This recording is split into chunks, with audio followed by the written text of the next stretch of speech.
दोस्तों graphic design के जो दो बहुत ही फंडामेंटल और बेसिक कॉन्सेप्ट्स हैं, आज हम उनके बारे में बात करने जा रहे हैं। वो हैं एलिमेंट्स ऑफ डिज़ाइन और प्रिंसिपल्स ऑफ डिज़ाइन।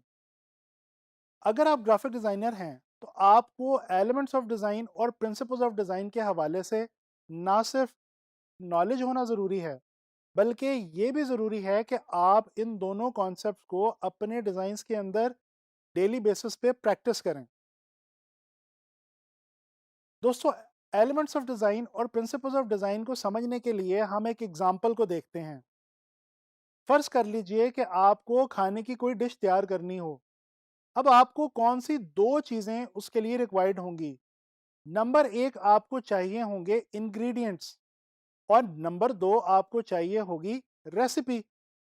जी हाँ, इंग्रेडिएंट्स आपको प्रोवाइड करेंगी वो मटेरियल जिसके ज़रिए आप वो डिश बना पाएंगे, और इसी तरह से रेसिपी से आपको वो तरीका मालूम होगा जिसके ज़रिए से आप उस डिश को तैयार कर सकते हैं। तो अगर डिज़ाइन के हवाले से बात की जाए, तो एलिमेंट्स ऑफ डिज़ाइन जो हैं, वो डिज़ाइन के मान लीजिए कि इंग्रेडिएंट्स हैं, जबकि जो प्रिंसिपल्स ऑफ डिज़ाइन हैं, वो डिज़ाइन की रेसिपी है। दोस्तों बात करते हैं एलिमेंट्स ऑफ डिज़ाइन के हवाले से।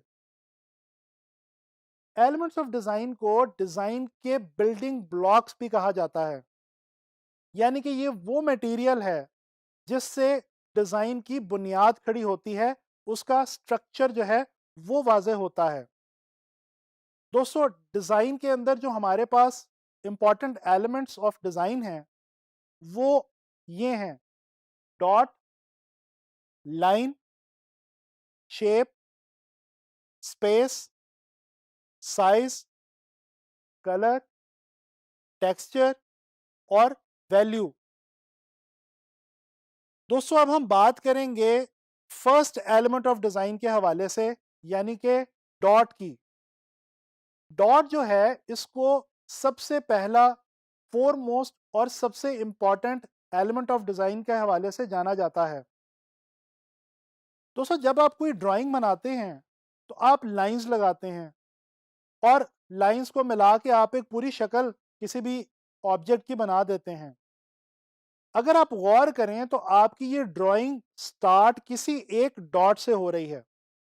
इसी तरह से आप किसी भी पेंटिंग को उठा के देख लीजिए, उसका भी जो स्टार्टिंग पॉइंट है, वो कोई एक डॉट ही होगा। Same case is with graphic design.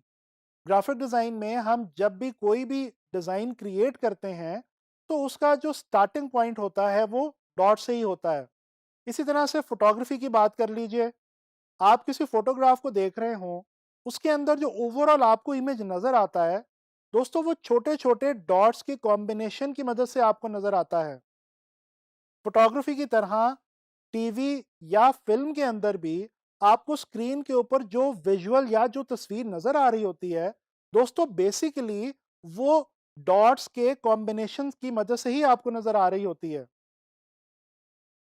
अच्छा, डॉट को उर्दू के अंदर नुक्ता भी कहा जाता है, और आपको मालूम है कि हमारी डेली लाइफ के अंदर नुक्ते की बहुत ज़्यादा अहमियत है।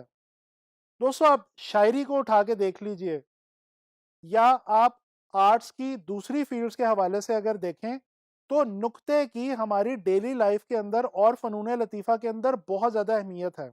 इसी तरह से कोई डिस्कशन हो या कोई डिबेट हो, वो भी स्टार्ट एक नुक्ते से ही होती है। फ़र्ज़ कर लीजिए कि आप अपने किसी दोस्त के साथ बैठे किसी भी टॉपिक पे डिस्कशन कर रहे हों। डेफ़िनेटली आपकी बात किसी एक नुक्ते से शुरू होगी, और फिर चलते-चलते वो पूरी एक डिस्कशन या डिबेट की सूरत इख्तियार कर जाएगी। तो इस तरह से हमें पता क्या चला कि नुक्ता या डॉट हमारी डेली लाइफ में भी बहुत ज़्यादा इंपॉर्टेंस रखता है। दोस्तों इस चीज़ को डिफ़ाइन करने के लिए मैं मशहूर सूफ़ी बुज़ुर्ग मोहतरम बाबा बुल्ले शाह साहब का ये मिसरा बताना चाहूँगा कि एक नुक्ते विच गल मुकदी है। बाबा बुल्ले शाह साहब ने भी अपने इस मिसरे के अंदर कुछ यही बात बयान करने की कोशिश की है कि तमाम दुनिया के अंदर जो चीज़ें हैं, वो एक नुक्ते पे ही डिपेंड करती हैं। दोस्तों फ्रेंच लैंग्वेज के अंदर डॉट के लिए हमें जो वर्ड मिलता है, वो है पॉइंट। और ये पॉइंट ही वो वर्ड है जिसकी बेस पे पॉइंटलिज्म की एक पूरी art and design movement Europe के अंदर शुरू हुई। दोस्तों, पॉइंटलिज्म यूरोप के अंदर बहुत ही मशहूर आर्ट एंड डिजाइन मूवमेंट के तौर पे जानी जाती है। इस मूवमेंट में होता क्या था? दरअसल इस मूवमेंट के अंदर काम करने वाले आर्टिस्ट और डिजाइनर्स डॉट्स की, छोटे और बड़े डॉट्स की मदद से अपनी पेंटिंग्स, अपने डिजाइन या आर्ट पीसेस बनाया करते थे। मिसाल के तौर पे जॉर्ज सरे, जो कि एक मशहूर पेंटर है, उनकी इस पेंटिंग को ही देख लीजिए। अगर आप इस पेंटिंग को गौर से देखें और क्लोजली इसका मुशाहिदा करें तो आपको पता चलेगा कि बेसिकली जॉर्ज सरे ने इस पेंटिंग को मुख्तलिफ बेशुमार छोटे और बड़े डॉट्स को कंबाइन करके बनाया है।